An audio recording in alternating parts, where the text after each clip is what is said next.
کرناٹک کے بیدر میں نیٹ امتحان میں کامیابی حاصل کرنے والے 200 سے زائد طلباء کو تہنیت پیش کی گئی۔ شاہین ایجوکیشن سوسائٹی نے اس تہنیتی تقریب کا انعقاد کیا تھا۔ آپ دیکھیں تفصیلات، ہمیں دیجیے اجازت۔ آداب۔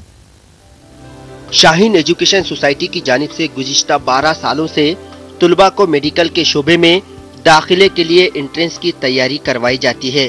اس سال ادارے کے 225 طلباء نیٹ امتحان میں کامیاب ہوئے ہیں۔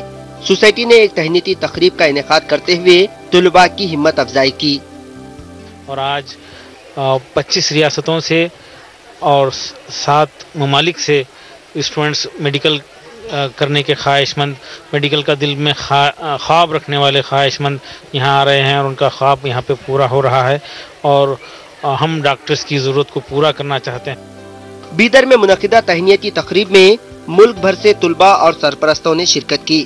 سرپرستوں نے شاہین ایجوکیشن سوسائٹی کی خدمات کا اعتراف کیا۔ بچیاں 6 ڈاکٹر ہیں جو شاہین کالج ادارہ جات سے پاس کیے ہیں اور وہ پاس کرنے میں خدیر بھائی کا بہت بہت تعاون رہا ہے، کیونکہ یہاں کا ماحول بہت اچھا ہے، دینی ماحول ہے۔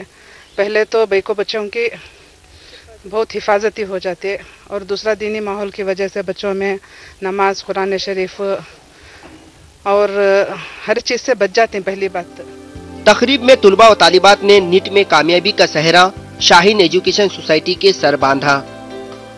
وہاں سے ہی 10th پڑھی، اس کے بعد PUC بھی وہیں سے۔ الحمدللہ آج نیٹ کا رینک آ گیا۔ خدیجہ نے بہت سپورٹ کی ہے اور شاہین انسٹیٹیوشن بہت اچھا ہے۔ طلباء کے لیے منعقدہ تہنیتی تقریب میں شہر کی معزز شخصیتوں نے بھی شرکت کی۔ ETV نیوز کے لیے بیدر سے ساجد پاشا کی رپورٹ۔